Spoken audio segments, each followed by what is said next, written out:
کریم صلی اللہ علیہ وآلہ وسلم کی حدیث کا مفہوم ہے دنیا کے خزانے، شان و شوکت اور منصب کی خواہش کے لیے لڑی جانے والی جنگ جہاد نہیں ہوتی۔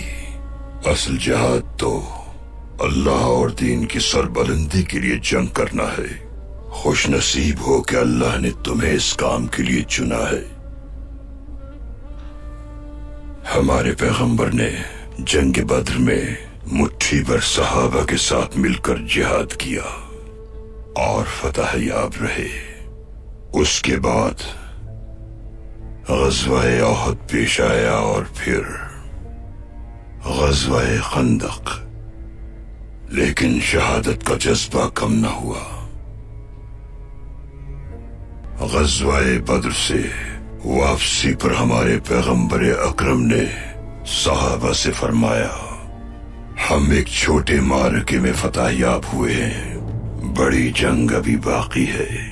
صحابہ حیران ہوئے اور اس بڑی جنگ کے بارے میں سوال کیا تو ہمارے نبی نے فرمایا کہ سب سے بڑی جنگ نفس کے خلاف جہاد ہے۔